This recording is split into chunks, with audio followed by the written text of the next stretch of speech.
second part ng tinatawag na crossover. Sabihin nga natin, crossover. Sa Tagalog po, pagtawid.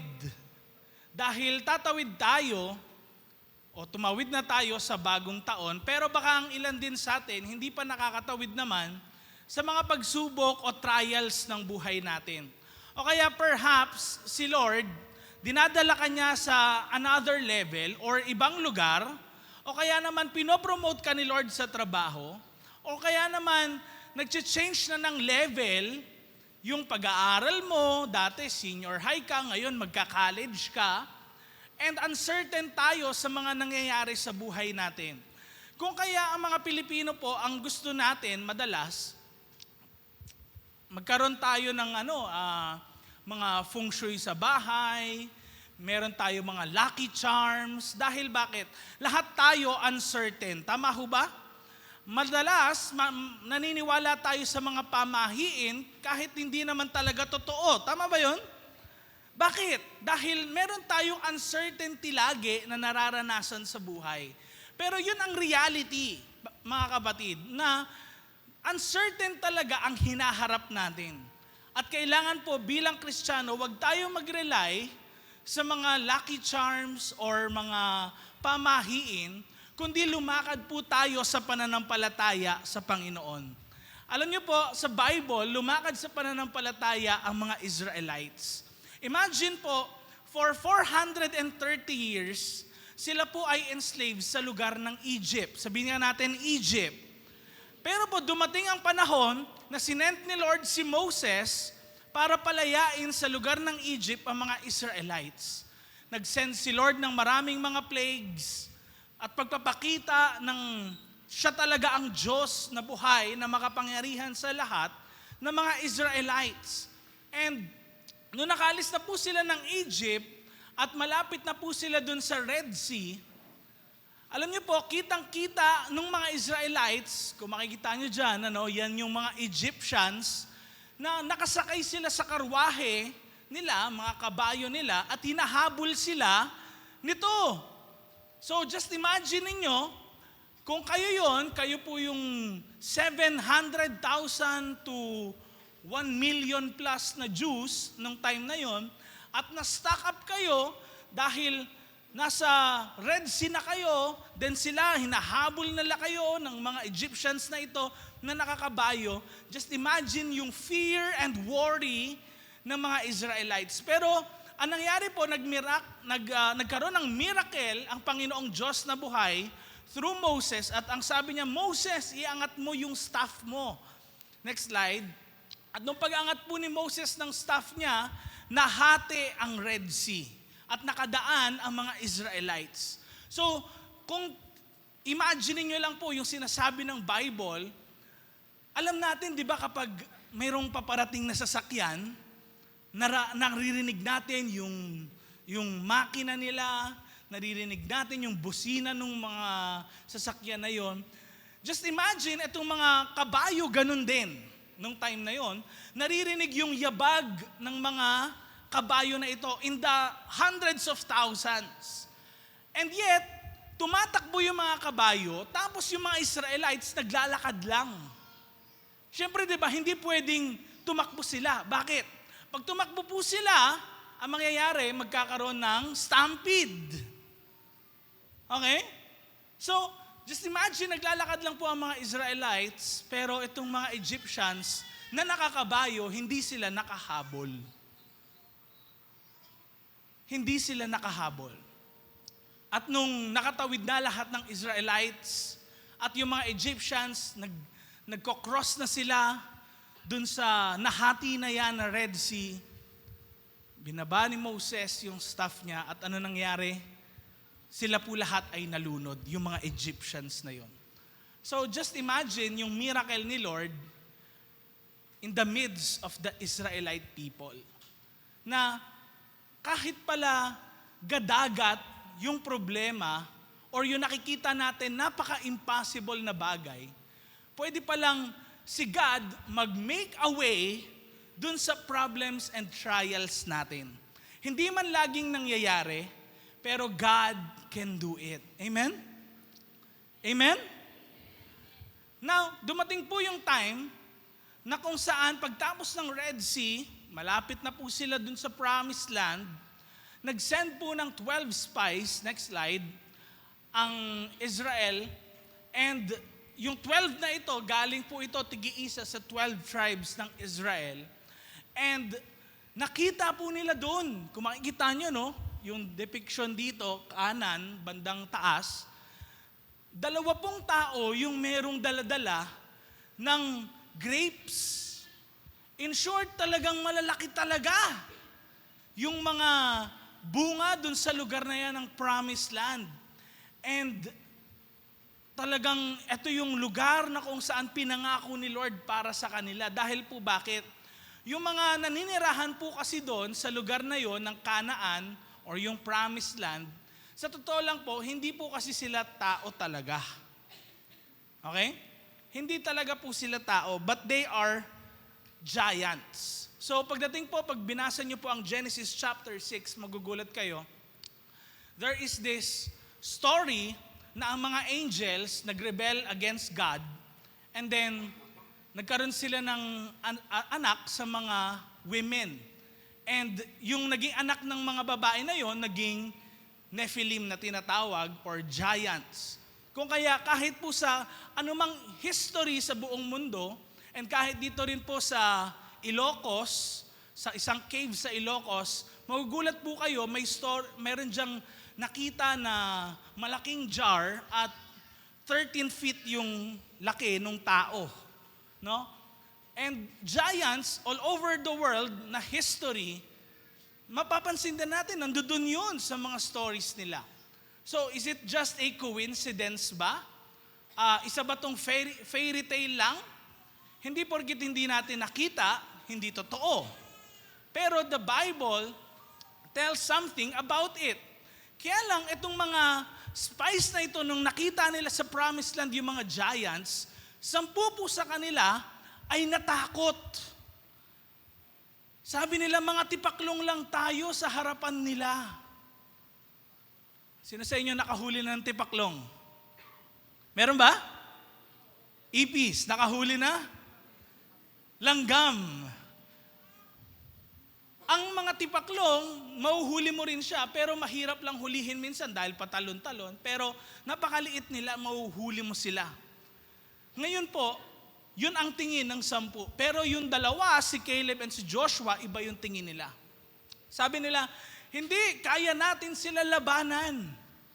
Kita nyo, yung miracle ni Lord sa Israelites, di ba kanina, may story about the Red Sea and how the Lord delivered the Israelite people sa hands ng Egyptian army. Pero hindi nagtagumpay. Nakita na nila na ang Red Sea ay nahati. Pero inyo, mangyayari kaya yon in our lifetime na merong ganon? Impossible. Amen?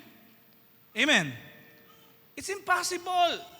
Pero something that's impossible, naging possible because God did something. And yet, pagdating nila doon sa Promised Land, nakita lang nila yung mga giants na ito, nakalimutan na nila yung ginawa ng Diyos sa buhay nila na miracle ng nagdaan. Probably ganito rin po tayo, nakakalimutan natin yung ginawa ni Lord sa atin na miracle nung 2020, 2021, 2022, 2023, and parang ngayong 2024, parang na-discourage tayo. But let me remind you, kung paano si Lord kumilos noon, kaya pa rin niya kumilos ngayon. Sabi mo sa katabi mo, kayang kumilos ni Lord sa buhay mo. Alam niyo po mangyayari, kapag minsan ayaw natin mag-move forward, na pangunahan tayo ng takot, alam niyo po nangyayari, na-stuck up ka. And you feel na parang walang nangyayari sa buhay mo, paikot-ikot lang. Parang umiikot lang ang buhay mo sa 4 corners. Hindi ka na ganun na nagiging masaya rin, at parang feeling mo, hanggang doon ka na lang. Dahil po yon sa disobedience ng mga Israelite people. Dahil napangunahan sila ng takot, sabi nila, wag na. For 40 years, mga kapatid, ilang taon? 40. For 40 years, next slide, nandun lang po sila paikot-ikot sa desert. Anong meron sa desert? Buhangin at cactus. Yun lang yun nandoon. Walang iba na pagkukunan ka ng pagkain. Wala ring pagkukunan ng tubig. Pero imagine, the Israelite people survive hindi isang taon, hindi rin isang linggo. Ilan? 40 years. 40 years sa lugar na wala kang makakain. Paano po magiging totoo yan, Pastor? Kwento lang. Aba, ba't sila magkikwento ng hindi naman totoo? Di patay na sila kung hindi to talaga nangyari. Imagine niyo 40 years, doon ka lang sa desert, paikot-ikot. Ang nakikita mo lagi, yun lang. And yet, God provided. Si Lord, nagpadala ng mana sa kanila. Ang mana daw is parang tinapay or pagkain ng mga anghel. And then, si Lord din, nagpadala ng quail sa kanila. Actually, yung quail, ang description ng Bible, talagang hanggang bewang. Yung dami ng pagkain. Yung alam niyo yun, hindi ka nauupo o pupulutin mo. Nakatayo ka lang, kinukuha mo na lang. Dahil sa dami. And hindi po pinakain ni Lord, isang tao lang, dalawa, it's by the million. Every day. For 40 years. And sa lugar po na yon, wala ring tubig. So God made a miracle. At nagkaroon ng water in the desert. Now, ito po ang pwedeng nangyayari sa atin. Pwedeng tayo, we are afraid to cross over. Pwedeng isa kang member, tapos ayaw mong magpagamit siguro sa church bilang worker, or pwedeng ayaw mo mag-transition into a leader. Pero alam niyo po, next slide please, crossing over is about walking forward in faith. Say it with me, walking forward in faith. Again, come on. Yung merong mas energy, come on, 1, 2, 3, go. Walking forward in faith. Kasi po, kung wala nito, hindi tayo lalakad sa pananampalataya, ang buhay po natin magiging ordinaryo na lang. Without God being at the center of our lives, boring ang buhay. Imagine niyo, it is just the same thing all over again, walang miracle. By the way, ang miracle po, hindi yan laging nangyayari. Diba? Yun ang tingin natin. Amen? Pero, baka nagkakamali tayo, ano ba yung ibig sabihin talaga ng miracle?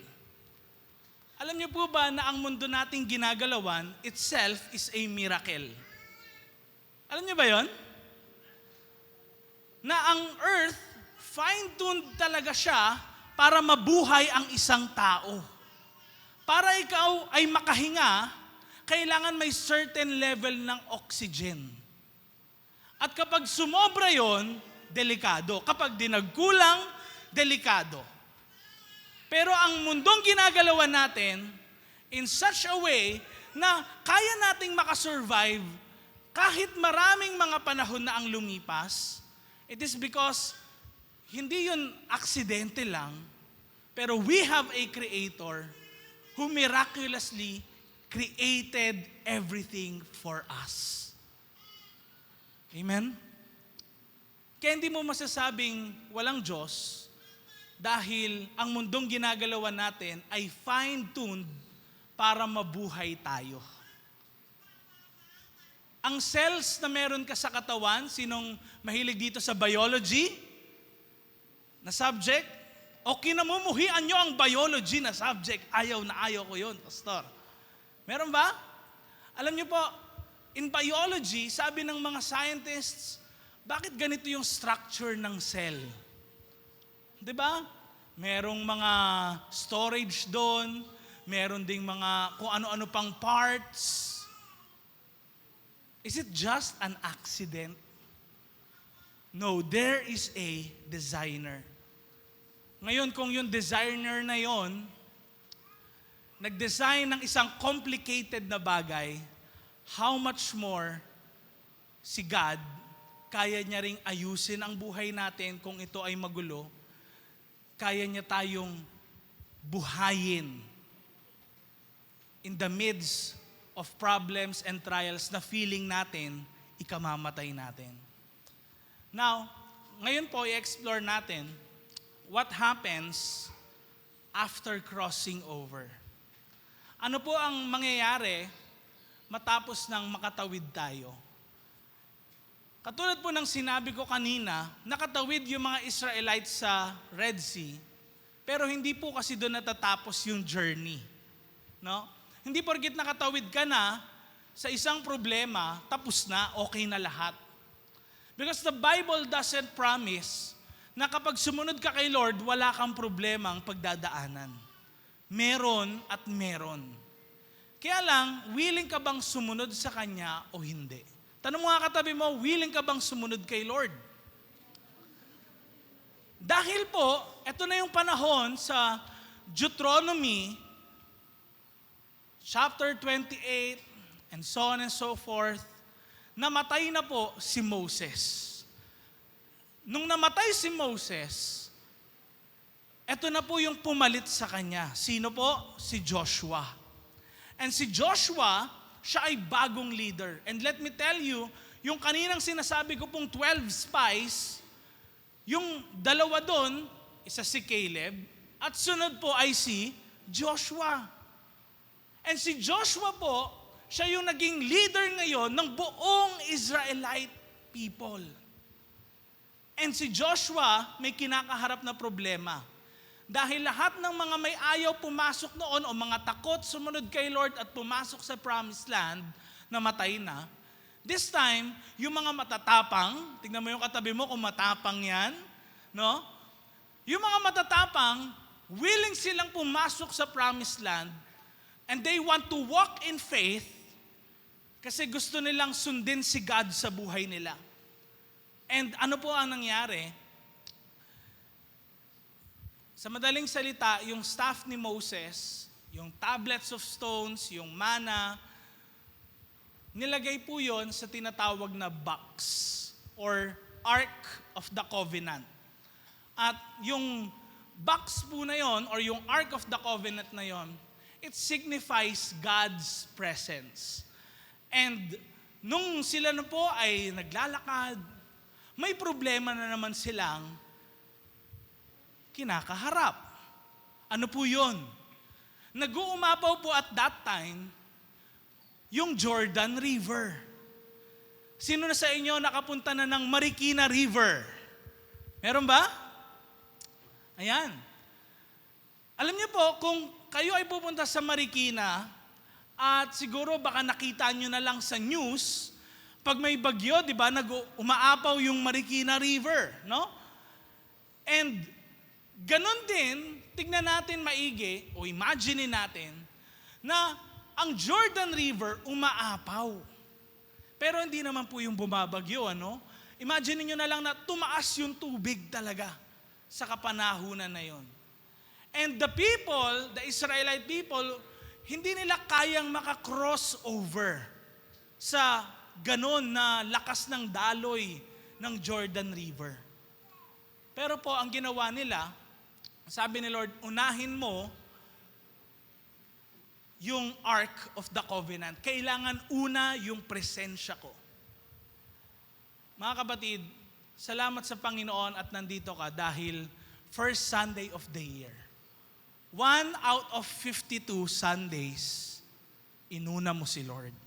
Sabi mo sa katabi mo, congrats kapatid. Next slide. So, they are getting ready ngayon to cross that river. Pero, ano ang dapat nating tandaan sa pag-crossover or bago ka rin mag-crossover at after mag-crossover? Number 1, alalahanin po natin ang ginawa ng Diyos sa buhay natin. Every time na tayo po ay nakakaranas ng miracle, alalahanin po natin ang ginawa ng Diyos sa buhay natin. Because crossing over isn't just about the destination, but remembering the journey. Pwedeng excited ka dun sa pupuntahan mo, nakatulog ka na sa biyahe, pero yung journey papunta doon is also important. Dahil dun mo makikita mismo kung paano ba kumilos si Lord. At times, yung problems natin, iniisip natin, pwede namang linisin kagad ni Lord, di ba? Parang wala na lang. Pero bakit kailangan padaanin pa tayo ni Lord sa mismong problems na yon? Makita pa natin maigi kung paano ba talaga pumunta doon. Dahil po yun sa gustong ipakita ng Diyos, yung kapangyarihan niya para sa atin. Kasi kung wala na yung mga bagay na yon, ano mangyayari? Hindi natin makikita yung kapangyarihan ng Diyos na kaya niyang gawin pala yun sa buhay natin. Kaya ang sabi po ni Joshua, next slide, Joshua chapter 4, verses 1 to 7, tinawag ni Joshua ang 12 na lalaking pinili niya, isa kada tribe. Sinabi niya sa kanila, pumunta kayo sa unahan ng box ng kasunduan ni Lord na Diyos nyo. Pagdating nyo sa gitna ng ilog, kumuha kayo ng tigi-isang bato para sa bawat tribe ng Israel. Next slide. Verse 6, sabay-sabay nating basahin. 1, 2, 3, go. Magiging sign ang mga batong yan para sa mga Israelites. Sa future, pag tinanong ng mga anak nyo kung anong meaning ng mga batong yan, sasabihin nyong tumigil ang pag-agos ng tubig sa Jordan River nang itinawid ang box ng kasunduan ni Lord. Kaya magiging reminder sa Israel ang mga batong ito sa mga nangyari sa araw na to. Meron bang chance sa buhay mo na kung saan itinawid ka ni Lord sa katakot-takot na problema? Pwedeng isa po yung sakit at karamdaman. O kaya nag-50-50 ka na sa hospital. O kaya parang wala nang chance yung buhay mo or sobrang down ka talaga nung time na yon. Nasa lowest point ka ng life mo. And feeling mo ang inferior mo sa maraming mga tao. Let me tell you kapatid, napagtagumpayan mo yon. At ngayon nandito ka. Remember what the Lord has done. Tinawid ka niya noon, kaya kanyang itawid ngayon. Kung kumilos si Lord noon, kaya niyang kumilos ngayon. Alam niyo po in Israel, next slide, though hindi naman yan po yung original, no, na memorial stones, meron din po silang site niyan because kailangan talaga natin ng memorial things. Mga bagay na makapagre-remind sa atin ng goodness ni Lord. And pwedeng hindi kasi natin alam no? Hindi lang natin na-appreciate minsan yung goodness ni Lord kasi parang napaka-normal na ng miracles na nangyayari sa buhay natin. Even yung life nga natin, baka pagising natin sa umaga, hindi na natin napapasalamatan si Lord. Dahil bakit? Baka ang feeling natin, normal lang. Pero marami rin naman pong mga tao, hindi naman talaga sila na nabubuhay o nagigising sa umaga. And maraming mga tao, tumitigil ang hininga. But look at us. Nakakapagpapatuloy pa rin tayo, it is just by the grace of God. Kung kaya dapat natin pasalamatan ang Diyos. Amen? Alam niyo po, kikwento ko lang po si Rev Ishbel, baka hindi niyo po alam, alam ko po, 2007 yun. Ako po ay elementary pa lang, nag-aaral.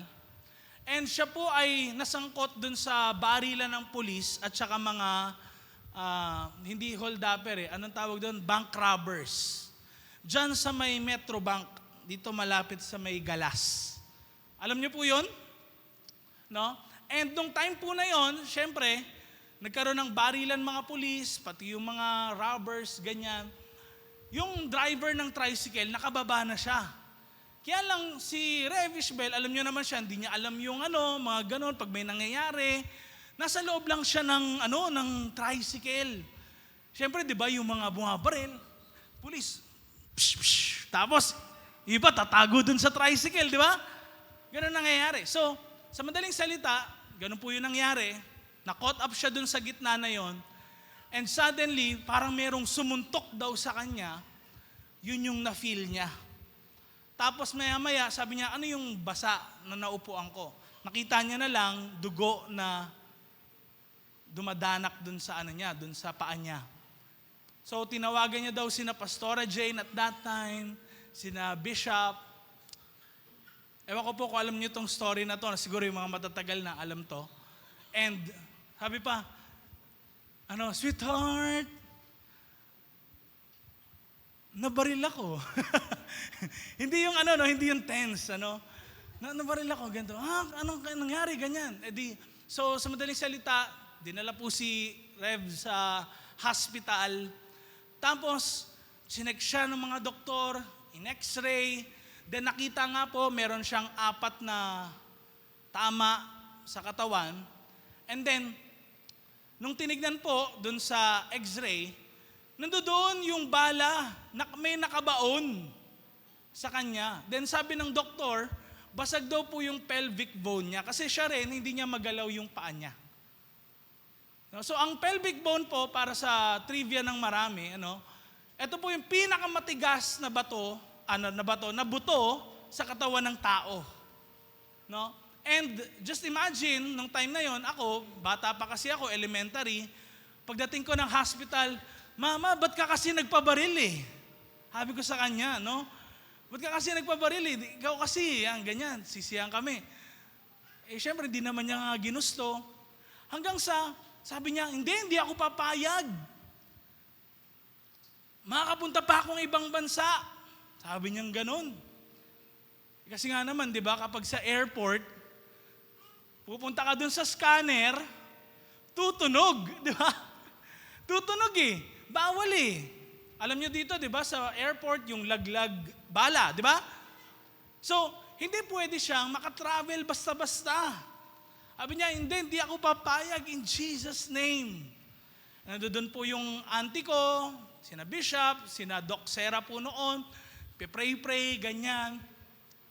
Ako po, nandun lang ako, naglalaro ako ng cellphone, then yung aunt ko, nililinisan niya si Rev kasi nga, fresh pa yung wound, talagang lumalabas yung dugo, Nililinis niya, ganyan, ilang beses.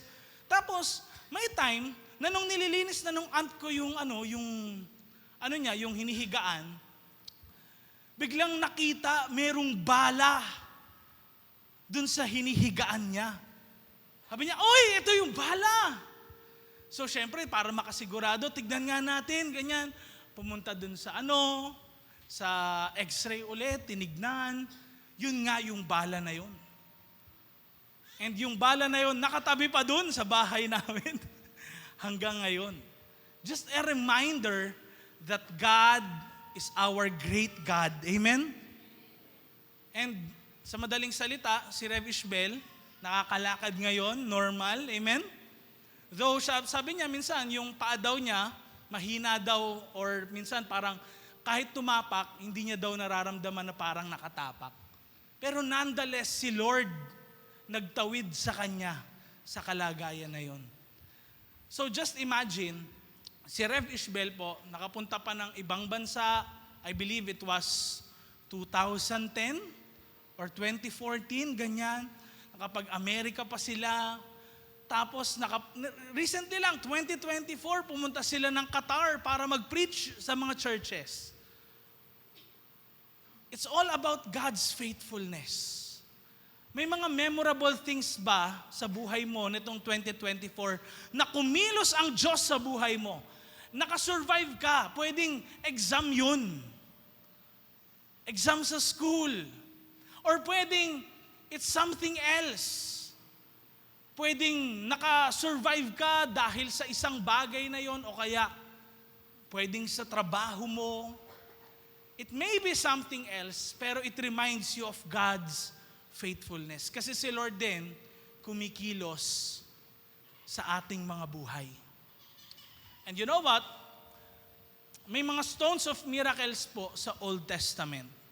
Of course, nung unang panahon, hindi naman ho yan mga kasing latest na ng technology katulad natin ngayon.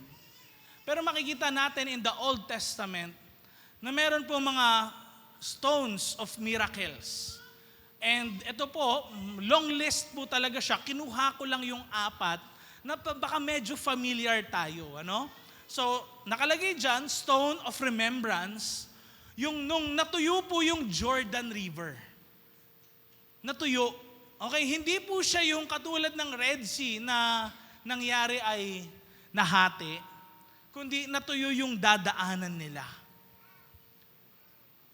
And then, ano pa? Stone of provision.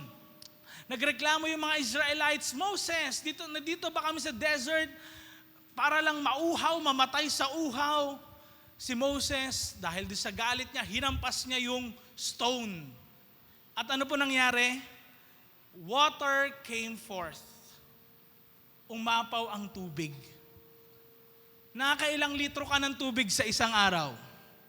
3 ba? 2? Just imagine, millions of people nakasurvive, hindi for 1 year, for 40 years in the wilderness sa tubig na yun. Ano pa? Stone of the law.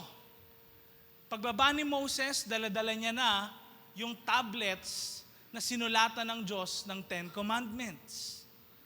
Stone of encounter and covenant. Nung natutulog po si Jacob, inunan niya yung stone na yon. Pero sa stone na yon, nagising siya at na-encounter niya ang Diyos sa buhay niya. From being called Jacob, sa Tagalog po nun, Mandaraya. Ano pong nangyari sa pangalan niya? Pinalitan ng Israel. And you can imagine na covenant talaga, pangako talaga ng Diyos yon, even after 2,000 years ng kay Jesus, and kahit mag-add ka pa another 1,500 years, kung panahon nila, or 2,000 years pa, that name, Israel, nasa kapanahunan pa rin natin at isang bansa. So just imagine God's faithfulness. Amen? Tanongin mo mga katabi mo, si God ba naging faithful sa iyo noong 2024?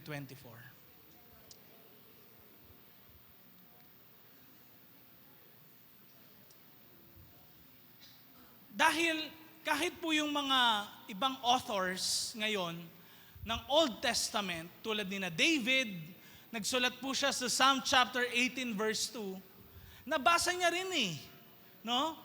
Yung nakalagay sa Genesis, Exodus, Leviticus, Numbers, Deuteronomy, Joshua, ganyan.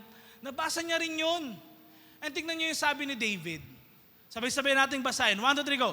The Lord is my rock, my fortress, and my deliverer. My God is my rock, in whom I take refuge. My shield and the horn of my salvation. My stronghold. Hindi niya sinabing, ang Diyos ko, bato. Hindi. No? Sinabi niya na ang Diyos ay solid ground. Hindi siya madaling matibag o hindi siya natitibag. Hindi siya yung nawawala kapag nagkaroon ng alanganin na pagkakataon sa buhay mo. Masasandalan mo siya. Kapag dumaan ka sa problema, maaasahan mo siya. Hindi ka niya iingjanin. Kahit sa Isaiah, tignan niyo po, Isaiah chapter 26 verse 4, sabay-sabay nating basahin. 1, 2, 3, go. Trust in the Lord, for the Lord Himself is the, ano daw? Rock eternal. Habang buhay na bato. Ano ibig sabihin nun? Hindi po bato ang Diyos. Kung ang bato, ang tagal na nandiyan, for centuries, for millennias, kahit dumating ang mga bagyo, ando dun pa rin, hindi nagbabago. Kaya kung si Lord nagliligtas noon, nagliligtas pa rin siya ngayon. Kung si Lord nag-provide sa iyo noon, magpo-provide pa rin siya ngayon. Kung si Lord noon nagpagaling sa iyo, magpapagaling din siya ngayon. And you need to walk by faith. Hindi mo sasabihin na noon yun, kumilos si Lord, ngayon baka hindi. Yung standard na yon, ginamit mo yung standard na yon sa standard ng tao. 'Di ba? Yung pag-ibig ng crush mo noon o ng boyfriend mo noon, ano sasabihin mo? Dati yun. 'Di ba? Kaya nakikita ko yung sa Facebook. Sabi nila kapag daw bago-bago mag-asawa, may kiss-kiss pa daw, ganyan. O kaya kapag hindi nakainom ng gamot, uminom ka na ng gamot mo. Tapos pag matagal na daw na panahon, 10 years, 20 years, biglang nag-iiba na. Ano ba yan? Hindi ka na uminom ng gamot mo. Di ba? As minsan, iniitsa pa daw yung gamot na ganoon sa kanya. Pwedeng mag-iba ang pag-ibig ng tao, pero ang Diyos hindi nagbabago. Amen? Hebrews chapter 13 verse 8, Jesus is the same yesterday, today, and forever. Next slide please. Ang miracle na naranasan mo noon ang magpapaalala sa iyo na kaya ng Diyos gawin ulit yon sa buhay mo. Amen? Tinawid ka niya sa Red Sea. Nag-provide siya sa wilderness.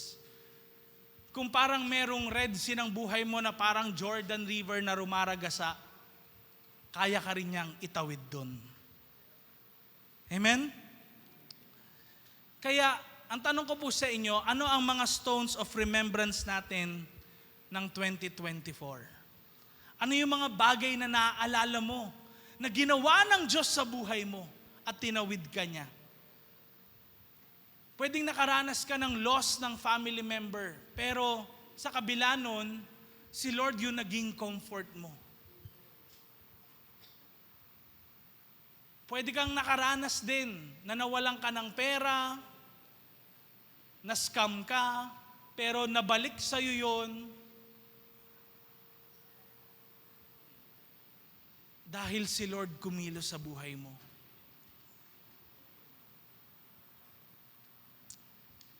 Remember what God has done. Number 1, remember what God has done. Number 2, step boldly into the promises of God. Ang crossing over po, kailangan ng action. Kailangan may preparation ka sa challenges na mararanasan mo. Sa pag-cross over natin itong nagdaan na araw, ngayong 2025, nauso nga po yung mga lucky charms, feng shui at mga haka-haka. Pero in the Bible, wala naman pong ganun. The Bible doesn't promise na kapag naging maka-Diyos ka or Christian ka, sumunod ka kay Jesus, wala nang problema. As a matter of fact, hindi nga sinabi sa Bible na na kapag naglakad ka sa apoy o mawawala ang apoy. Hindi. Ang sabi nga, kapag naglakad ka sa apoy, hindi ka masusunog. Nandoon yung apoy. Hindi talaga ine-erase, no, ni God yung problems na yon. And even kahit tumawid ka sa tubig, hindi sinabing matutuyo yung tubig, kundi hindi ka malulunod. Bakit? Kasi yung mga bagay na nakikita natin na parang feeling natin end na ng rope or parang malaking wall sa buhay natin, hindi naman talaga yan tinatanggal ni Lord, kundi nandiyan dyan para ipakita niya na siya ay dakila. Kung walang problems, kung walang trials, paano natin makikita ang greatness ni God openly?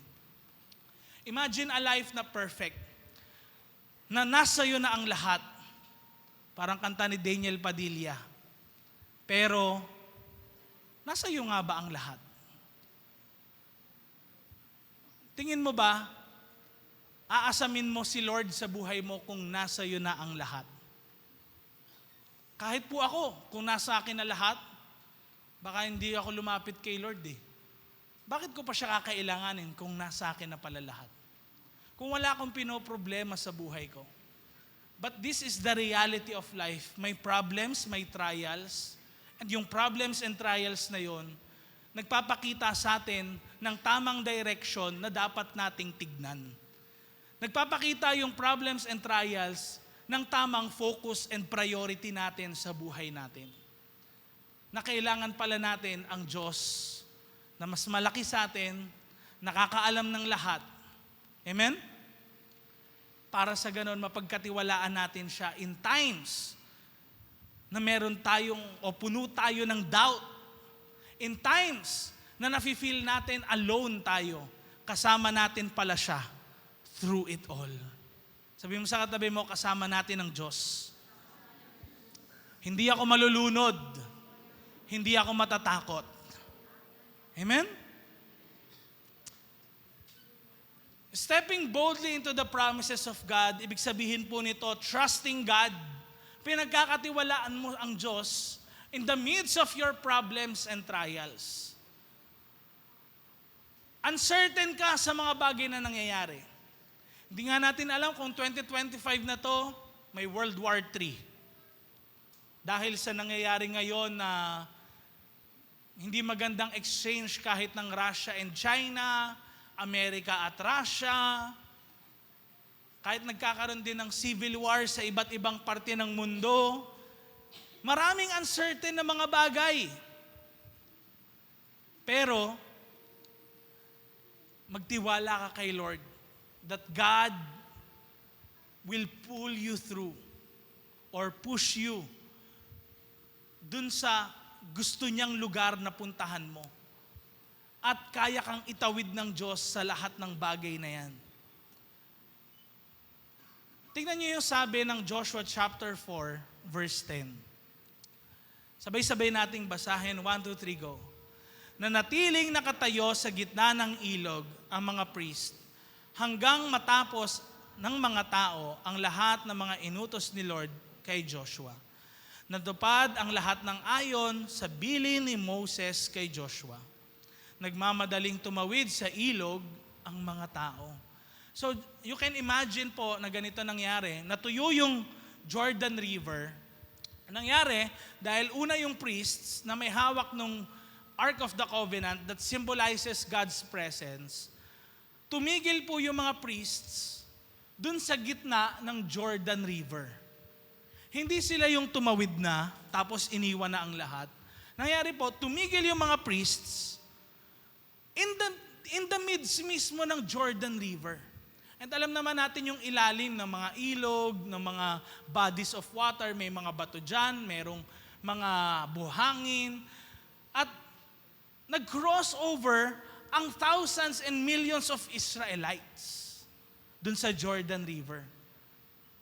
It's as if si God mismo nagsasabi sa mga Jordan rivers ng buhay natin, pwedeng problema, uncertainty, fear, na tumigil muna kayo, dadaan ang mga anak ko.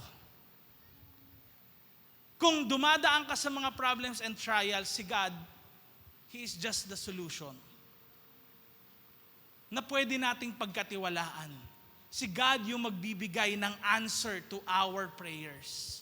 Si God din yung magbibigay ng pamamaraan para ma-overcome natin yung dapat nating ma-overcome sa buhay natin. Kung nandoon lang yung presensya ng Diyos, hinihikayat natin siya sa problema natin, He will be the one to be in control ng ating nararanasan. Amen? Alam niyo po, pwedeng nakakaranas tayo ng mga bagay na lagi na lang natin pinagpipray tapos walang nangyayari. Pwedeng pray ka naman ng pray pero walang nangyayari. Pwede niyo sabihin sa akin, Pastor, pray naman ako ng pray, wala naman nangyayari. Minsan nakakasawa na. Totoo na ang prayer, hindi naman talaga yan sagot sa lahat. Well, what I mean is, hindi porket halimbawa sinabi mong, Lord, kailangan ko pong makatawid, itawid niyo po ako, tas hindi ka naman hahakbang. Hindi pwede. Kailangan, yung faith mo and prayer mo, merong kasamang action. Kailangan may kasamang gawa. Hindi mo sasabihin na, Lord, sana po makagraduate ako ng senior high. Ayaw mo naman mag-aral. Di ba? Hindi pwede yun. Hindi pwedeng, Lord, nawa po maging bilyonaryo ako, ayaw mo naman kumita ng pera. Nakuha natin? Hindi pwedeng mangyari yun. Kailangan meron kang action. Oo, you trust God, pero kailangan tumawid ka rin. Kailangan kumilos ka rin. Kailangan lumakad ka rin sa pananampalataya. Nandoon nga yung presensya ng Diyos, pero kailangan tumawid ka. Tignan mo, sabi, nagmamadaling tumawid sa ilog ang mga tao. Meanwhile, si God, hinuhold niya yung rumaragasang tubig.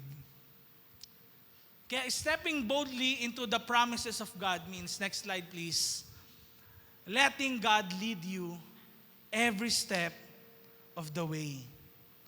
Tignan nyo, pagkatapos po na nakatawid na ang lahat, tignan nyo, no? Nahuli na yung yung may hawak ng ark, di ba? Ng presence ni Lord. Pero, next slide, sabi sa Joshua chapter 11, sabay-sabay nating basahin. 1, 2, 3, go. Pagkatawid nila, sumunod na rin ang mga priest na may buhat ng box ng kasunduan. At muli silang, ano daw?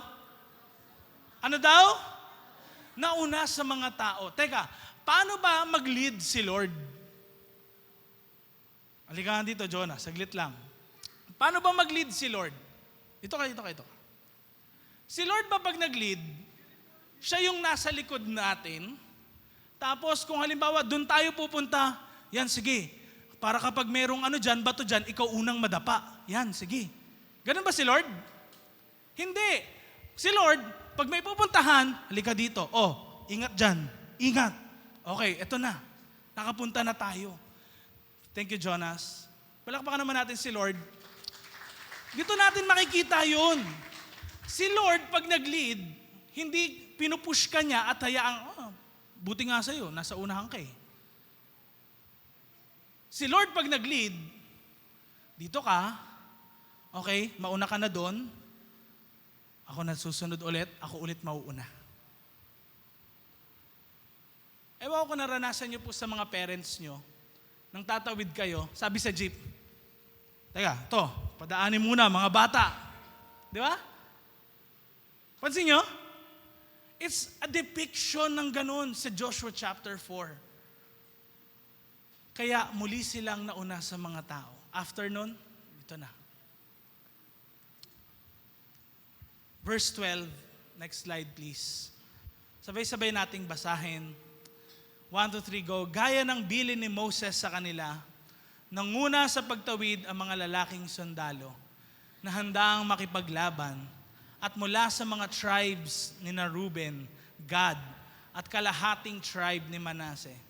Sa pangunguna ni Lord, nasa 40,000 na sundalo ang tumawid papuntang kapatagan ng Jericho. Take note po muna yung pangalawang bold na letters dyan. Tira nyo, sa pangunguna daw nino, ni Joshua ba? Hindi eh. Pangunguna ng mga lalaki ba to ng Israel? Hindi. Sa pangunguna ni Lord. Sino bang nauuna sa buhay mo ngayon, kapatid? Si Lord ba ang nauuna, nagli-lead sa'yo? Si Lord ba ang nagli-lead ng buhay mo o sarili mo ang nauuna? Dahil hindi ho natin alam kung anong mangyayari sa future. Wala hong nakakaalam. Pero isa, yung naging advice ni Moses kay Joshua. Tingnan niyo yung nakalagay na unang bold letters. Ano daw yon? Handang makipaglaban. Akala ho kasi natin ang problema, parang pagkatapos ng problema, okay na, higa na ako, sarap ng buhay. Actually, ang nangyayari sa buhay natin, after natin minsang matagumpayan yung isang problema, minsan meron na namang kagad. Tapos hindi ka prepared. Akala natin, pag nakakross na tayo ng Jordan River, parang wala na mangyayari. Parang okay na ako, hayahay na ako. Doon tayo nagkakamali. Baka akala natin, pagpasok ng 2025, okay ako, sarap ng celebration namin. Nakatapos na din. Akala natin parang wala nang magiging problem. Pero sabi ni Moses kay Joshua, maghanda kayong makipaglaban. Kasi doon magi-start yung totoong laban. Next slide please. When you cross over, you must be prepared for battle. Hindi lagi porkit nakatawid ka, ay hayahay na. Maraming battles na darating. Maraming battles na darating. It can be a battle para sa relationship mo, para sa family mo. It can be a battle against the enemy na pumupuksa ng fire mo, ng gustong magpagamit kay Lord. Ngayon parang tinatamad ka. It can be something like that. Pero kailangan handa ka. Amen? Kailangan handa ka sa battles. Ano yung battles na pwede mong kaharapin? Kailangan handa ka. Hindi pwedeng, hintayin ko na lang. Hindi. Kasi pag nandoon na at hindi ka prepared, matatalo ka. Kailangan ready ka. Sabi mo sa kata mo, kailangan ready ka. Last but not the least, ano ba yung gagawin natin sa pag-crossover and after maka-crossover? Declare God's glory to the next generation. Because crossing over is not just personal. It's communal and generational. Hindi ko po alam sa inyo kung yung mga nangyayari bang patotoo ng Diyos sa buhay nyo, magagandang ginagawa niya sa buhay mo, kung na-promote ka, o kaya niligtas ka ni Lord sa isang pagkakataon ng buhay mo, naikikwento mo ba to sa iba o parang akin na lang? Kasi tingnan niyo po si Joshua dito, sa Joshua chapter 4 verse 21, ang sabi niya po, tingnan niyo, tapos sinabi niya sa mga tao, sa future, pag tinanong kayo ng mga anak niyo, kung ano ang meaning ng mga batong ito, sabihin niyo sa kanila na tumawid sa tuyong lupa ng Jordan River, ang bayang Israel. Ibig sabihin, yung mga testimonies o mga ginawa ng Diyos sa buhay natin na magagandang bagay, hindi pala dapat yan yung yung tinatago natin. Kailangan i-share natin sa iba. Amen? Kaya next slide, anong mga bagay ang pwede mong i-share na testimony mo na ginawa ng Diyos sa iyong buhay ng 2024? Ano yun yung mga bagay na yun na mabubuting ginawa ng Diyos sa buhay mo? Na tinawid ka niya kahit napakahirap, kahit naghihingalo ka na o kaya parang talagang at last nakasurvive ka, yes. Kahit ganun lang. Dahil bakit? Si God pa rin nagtawid sa'yo. Tignan niyo po yung sabi rin ng verse 23, sabihin nyo na pinatuyo ni Lord ang tubig sa Jordan River hanggang sa makatawid kayo. Tapos din sabi, ito rin ang ginawa niya, noon. Ginawa noon ni Lord sa'yo, ginawa ngayon, ano yung mga bagay na yun, kapatid? Huwag mo ilihim na sa'yo lang, no? Ang daming pwede nating testimonies Paano binago ng Diyos yung dila mo? Dati puro kasinungalingan lumalabas sa bibig mo. Puro pagmumura, puro chismis lumalabas dyan. Paano binago ng Diyos yung bibig mo? yung mga pananalita mo. O kaya, paano binago ng Diyos yung ugali mo? Amen? Paano binago ng Diyos yung buhay mo? Hindi mo pwedeng itago lang yan, no? Hindi pwedeng sa trabaho mo, hindi alam ng mga katrabaho mo na ikaw pala meron kang faith kay Jesus. Hindi pwedeng ganun. Kailangan hinahayag. Amen? Sabi mo sa katabi mo, i-share mo sa kakilala mo ang testimony ng Diyos sa buhay mo. Ano yung dating ikaw, huwag mo ikahiya.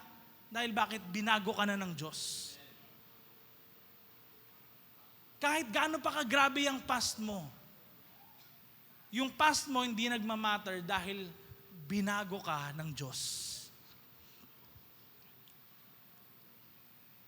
Kaya si Lord, mga kapatid, next slide, gumagawa ng miracle. Hindi lang noon, kundi ngayon. Ginawa niya noon, kaya niyang gawin ngayon. Kaya, marami pong mga tao ngayon, sa totoo lang, discouraged. Hindi lang natin alam. Alam niyo po, nung nakaraang mga Sundays, I believe na sabi ko po ito, na 6 months ago, may naging survey sa buong Southeast Asia kung sinong masasaya at mga malulungkot sa buhay nila. Alam niyo po, 60-40. 40% nagsabing masasaya sila at 60% nagsasabing malungkot sila sa buhay nila. Huwag tayo po magtaka kung bakit talamak ang depression, bakit laging stress ang mga tao, heartbroken, galing sa broken family, o kaya kahit buo ang family parang broken inside the house. O kaya naman, lagi na lang sumasama sa mga barkada instead sa family nila, or nagiging kasiyahan nila yung mga parties. Dahil yon, naghahanap ang maraming mga tao ng kasiyahan. Pero what about your miracle? Paano yung mga nangyaring milagro ng Diyos sa buhay mo? Maraming mga tao down ngayon. Maraming mga tao discouraged at takot. Next slide. Sino yung pwede mong i-encourage sa miracle na ginawa ng Diyos sa buhay mo? Huwag mong itago. Kasi pwedeng sila rin dumadaan sa kalagayan na pinagdaanan mo noon. Baka kailangan nila ng encouragement ngayon. Amen? Sabi mo sa katabi mo, mag-encourage ka ng iba. Conclusion natin, sabay-sabay nating basahin. 1, 2, 3, go. Crossing over is both a moment of transformation and commitment to move forward. Hindi po puro New Year's resolution tayo. Kailangan may revolution na mangyayari sa buhay natin. Kailangan may totoong pagbabago. Amen? Kaya yung pagbabago na yon, i-share natin sa iba. Kung tayo binago ng Diyos, why not hindi natin i-share yon sa iba? Tignan nyo, pag sinare pala yon, yung mga miracles na ginawa ng Diyos sa buhay natin, testimonies na ginawa ng Diyos sa buhay natin, tignan nyo yung sabi dito sa last verse 24 ng Joshua chapter 4. Tignan nyo, no? Sabi, tignan nyo, dahil dito, malalaman ng lahat ng tao sa mundo kung gaano ka-powerful si Lord. At forever nyong i-honor si Lord na Diyos nyo. Malalaman ng lahat ng tao sa mundo. Alam niyo po, kitang-kita natin at hayag na hayag ang kapangyarihan ng Diyos. Actually, yung freedom na nararanasan natin ngayon, sa totoo lang po, hindi natin yan mararanasan kung hindi pumasok ang Christianity sa mundo. Noon po, talagang mababa ang tingin sa mga babae. Kahit saang culture, Japanese man yan, Korean, kahit sa India, kahit din po sa Middle East. Pero kahit si Paul, di ba, sabi niya dun kay Philip, sa isang may-ari ng slave, kay Philemon, sabi niya, i-treat mo bilang kapatid mo sa Panginoon. Tapos, yung mga leaders din, elders sa church, meron din mga babae nung unang panahon, na hindi naman talaga ganun yung society noon. Mabababa ang tingin sa mga babae. Look at what Christianity did. Di ba? Wala pong hospitals ngayon kung hindi pumasok ang Christianity. Ang mga unang hospitals ay founded ng mga Kristiyano po. Alam niyo po ba yon? Kaya tingnan niyo, di ba? Yung kahit sa mga ambulance, ang signage ay cross.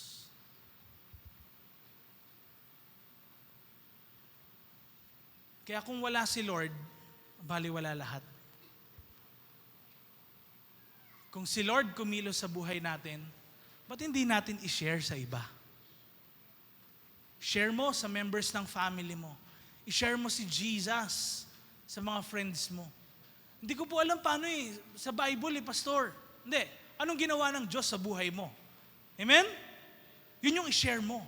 Paano ka tinransform ni Lord? Paano ka tinawid ng Diyos nitong nagdaang taon? Amen? Tayo ay manalangin lahat. Tayo yumuko at pumikit. Panginoong Diyos na buhay at makapangyarihan sa lahat, kailangan ka namin sa aming buhay. Ito pong unang taon o unang araw ng taong 2025, unang Sunday na ito, Panginoon, we believe na sasamahan mo kami. Kung paano mo po kami sinamahan ng 2024, 2023, kahit pa nung panahon po ng pandemic na yon, nakatawid kami. Tulungan niyo po ang bawat isa sa amin sa taon na ito. Inuna ka nila, Lord. Yung faithfulness niyo po, iparanas niyo sa buhay ng bawat isa. Lord, salamat dahil nagkaroon kami ng bagong perspectives sa mga challenges na nararanasan namin sa aming buhay. Mula sa araw na to, Panginoon, maranasan ng bawat isa yung comfort and peace na dala-dala mo. Kung meron man pong umaten sa lugar na ito na confused siya, marami siyang iniisip, dami niyang problemang dinadala, feeling niya pasan-pasan niya ang mundo, maranasan po nila yung kagaangan ng puso, ng buhay na nagmumula sa iyo, na hindi sila nag-iisa, ikaw ay kasama nila sa kanilang journey na ito. Ganon din, Lord, baka meron pong pumunta ngayon na meron mga sakit at karamdaman. We believe that the Holy Spirit is here at siya po ngayon ay may ginagawa ng pagkilos sa meron mang sakit at karamdaman mula ulo hanggang paa na nararanasan. Lord, ayon sa iyong kalooban, kung meron kang nais na i-promote sa trabaho, sa mga kapatiran namin na dumalo ngayon, Lord, makaranas ang aming mga kapatid ng miracle na ito. O kaya, Panginoon, kung sila po ay nangangailangan ng pambayad ng tuition, sa finances din nila, kapos sila, Lord, kayo po yung mag-supply ng pangangailangan nila. Kayo, Panginoon, yung magbigay ng solution na ito. Paano ba sila kikita ng pera? Paano ba nila masusolusyonan ang mga problema nila na naaayon po sa iyong kalooban? At higit sa lahat, Panginoon, ang bawat isa sa amin, huwag niyo pong hayaan na mapawalay sa iyo. Bagkus lahat po kami ay maging matatag mula sa araw na ito sa aming pananampalataya sa iyo. Huwag po kaming tumulad sa mga Israelites na na-stuck up sa wilderness for 40 years. But maging katulad po kami nila Caleb and ni Joshua na lumalakad sa pananampalataya. Di man po namin maintindihan lahat ng nangyayari ngayon. Pero alam namin, pag dumating ang panahon na kasama ka namin, maintindihan namin lahat. Kung kaya nagtitiwala kami sa iyo, aming Ama, itatawid mo kami kung paano mo tinawid ang mga Israelites. Kami ay mag-move forward as one church. Lalago, dadami, lalago rin sa aming buhay spiritual. Dahil po, Panginoon, sa aming pagtitiwala sa inyo. In Jesus' name, amen and amen. Come on, can we give Jesus